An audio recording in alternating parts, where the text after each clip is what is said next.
உள்ளூர்ந்தே கெடுக்கும் நோய் என்பதைப் போல முதலே தர்மயுத்தம் என்ற பெயரிலே இந்த கழகம் அம்மாவின் மறைவிற்கு பிறகு ஓரணியிலே எந்த பிளவும் ஏற்படக்கூடாது, கழகத்துக்கு எந்த சேதாரம் ஏற்படக்கூடாது என்று அன்றைக்கு அம்மா உயிரோடு இருந்தபோதே இன்றைக்கு நியாயம் தர்மம் பேசுகிற ஒருவர் அன்றைக்கு என்ன சொல்லியிருக்க வேண்டும்?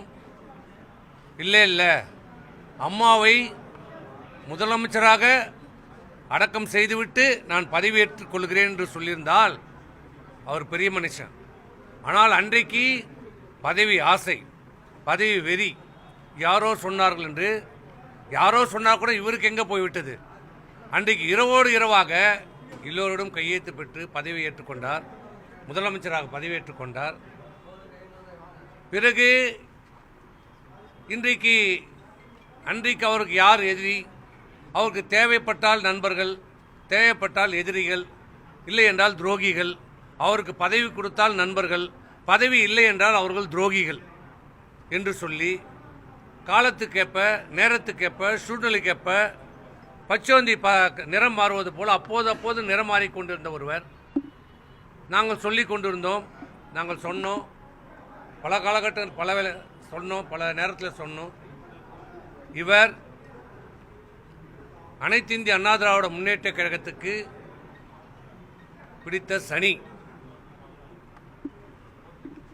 இவர் தானாக செயல்படவில்லை. ஒரு தூண்டுதல் பின்னணியிலே மிகப்பெரிய சதிவலை பின்னப்பட்டு அனைத்து இந்திய அண்ணா திராவிட முன்னேற்ற கழகத்தை அம்மா இல்லை, இந்த கட்சிக்கு தலைவர் இல்லை, இந்த கட்சியை அழித்து விடலாம், இந்த சின்னத்தை முடக்கி விடலாம், அதற்கு தேவையான தோதான நம்மளால் முடியாது, பிரதான எதிர்க்கட்சியாக இருக்கிற திராவிட முன்னேற்ற கழகமாகிய நம்மளால் முடியாது, அது அவர் தந்தை காலத்திலே பார்த்து விட்டார்கள், முடியாது, இந்த அண்ணா திமுகவை நம்மளால் அழிக்க முடியாது, அந்த சக்தி நமக்கு இல்லை, திமுக நமக்கு இல்லை என்பதை தெளிவாக புரிந்து கொண்ட அந்த ஒரு விஷயத்தில் மட்டும் அவர் தெளிவாக தெரிஞ்சுக்கிட்டார். மற்றதெல்லாம் என்ன தெரியுதோ இல்லையோ புரிந்து கொண்ட அவர்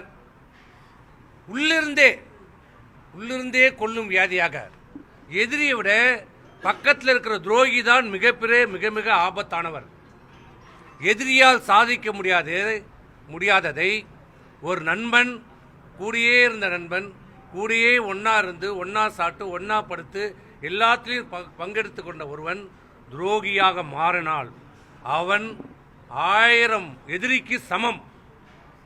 அப்படி இந்த இயக்கத்தை அழிக்க வேண்டுமென்றால், இந்த அனைத்து இந்திய அண்ணா திராவிட முன்னேற்ற கழகத்தை ஒழிக்க வேண்டுமென்றால், இந்த அண்ணா திமுகவிலிருந்தே ஒருவரை நாம் கைகூலியாக உருவாக்க வேண்டும். அந்த கைகூலியை வைத்து இந்த அண்ணா திமுகவை பிளவுபடுத்தி சின்னத்தை முடக்கி இந்த கட்சியை அழித்து விடலாம் என்று தேர்ந்தெடுக்கப்பட்ட ஒரு நபர்தான் இன்று திமுகவிலே தன்னை இணைத்துக் கொண்டிருக்கின்ற.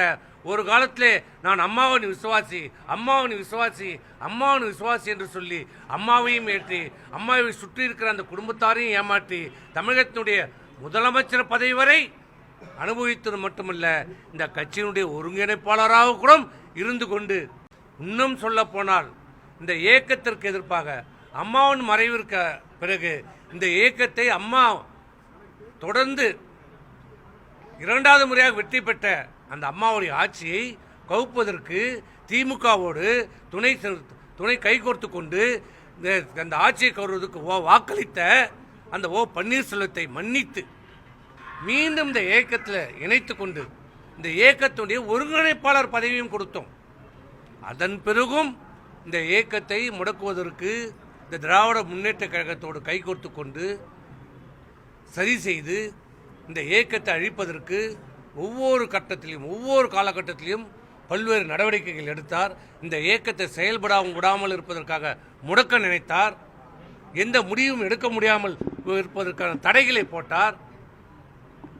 ஒவ்வொரு முடிவு எடுத்தாலும் அதற்கு காலந்தாழ்த்தினார், முடக்கம் செய்தார், செயல்படாமல் பார்த்து கொண்டார். அதிமுக வேகமாக செயல்படாமல் பார்த்து கொண்ட பணியை, திராவிட முன்னேற்ற கழகம் செய்ய வேண்டிய பணியை, திமுக செய்ய வேண்டிய பணியை உள்ளிருந்தே அண்ணா திராவிட முன்னேற்ற கழகத்தில் இருந்து, அது அண்ணா திராவிட முன்னேற்ற கழகத்துடைய ஒருங்கிணைப்பாளராக இருந்து கொண்டே அந்த பணியை அதிமுக எதிரான பணிகளை செய்து கொண்டிருந்த ஒருவர் பிறகு எந்த இயக்கம் அவருக்கு பதவி தந்ததோ, எந்த இயக்கம் அவருக்கு சேர்மன், நகரமன்ற தலைவர், சட்டமன்ற உறுப்பினர், அமைச்சர், தமிழ்நாட்டுடைய முதலமைச்சர், இந்த இயக்கத்துடைய ஒருங்கிணைப்பாளர் பதவி தந்ததோ, இந்த அலுவலகம் இந்த அலுவலகம் புரட்சி தலைவர் எம்ஜிஆருடைய துணைவியார் திருமதி ஜானகி அம்மையார் கொடுத்த இந்த இயக்கத்திற்கு கொடுத்த தானமாக கொடுத்த எந்த எதிர்பார்ப்பும் இல்லாமல் எந்த ஒரு நயா பைசா வாங்காமல் இந்த இயக்கத்திற்காக கோடிக்கணக்கான தொண்டர்களுக்காக தானமாக வழங்கிய கோயில் போன்ற அதிமுக தொண்டர்களுக்கு கோயிலாக கருதப்படக்கூடிய இந்த அலுவலகத்தை இங்கு நின்று கொண்டிருக்கிறே இந்த அலுவலகத்தை தன் காலால் எட்டி உதைத்து செய்த பாவம். அதனால் கட்சியுடைய பொதுக்குழு இதற்கு மேல் இவருடைய துரோகத்தை சகித்துக் கொள்ள முடியாது. இதற்கு மேல் இவருடைய சதி திட்டத்தை நாம் தாங்கிக் கொள்ள முடியாது. அனைத்து அண்ணா திராவிட முன்னேற்றத்தை அழித்து விடுவார் என்று பொதுக்குழுவால் முடிவெடுக்கப்பட்டு இப்படிப்பட்ட சதிகாரர்கள், துரோகிகள், கைகூலிகள், காட்டிக் கொடுப்பவர்கள், எட்டப்பர்களை இந்த இயக்கத்தில் இனி இருக்கக்கூடாது என்று பொதுக்குழு தீர்மானம் ஏற்றி இவர்களை வெளியேற்றிய பிறகும் பல்வேறு டிராமாக்களை போட்டார், நடித்தார், நாடகம் போட்டார், அழுதார், உருண்டார், புரண்டார். நியாயமா ரொம்ப நியாயஸ்த மாதிரி பேசுகிற மாதிரி எனக்கு எந்த பதவியும் வேண்டாம், என்னை சேர்த்துக் கொள்ளுங்கள்.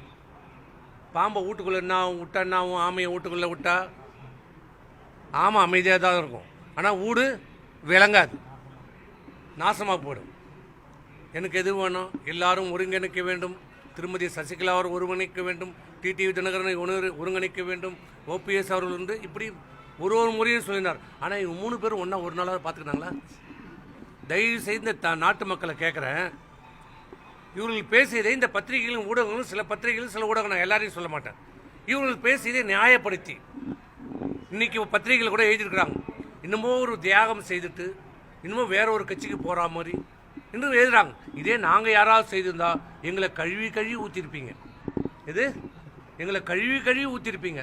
ஆனால் இன்னமும் ஒரு பெரிய தியாகி, ஒரு தியாகம் செய்துட்டு அதிமுகவுக்கு போகிற மாதிரி இன்னைக்கு பத்திரிகைகளை ஒரு தோற்றத்தை, பிம்பத்தை உருவாக்க பார்க்கறது. ஆனால் இவர் யார், எப்படிப்பட்டவர்? நான் அதிமுக ஒருங்கிணைக்க போகிறேன் சொன்ன இவர்கள் என்றைக்காவது எப்போதாவது இவர் யாரோட ஒருங்கிணைந்து போயிருக்கிறாரா, பேசியிருக்கிறாரா? இன்னைக்கு திமுக போய் பார்க்குறாரு, அப்புறம் மறுநாள் போய் அமித்ஷா போய் பார்க்குறாரு, அப்புறம் அங்கேயே போய் பார்க்குறாரு, அப்புறம் இலங்கைக்கு போகிறாரு, எங்கேயோ போகிறாரு, யாரையோ பார்க்குறாரு. ஆனால் இன்னைக்கு என்ன நடந்தது? நாங்கள் சொன்னது இன்னைக்கு உண்மையாகி இருக்குது. மணப்பெண்ணின் பிரத்யேகமான திருமணம்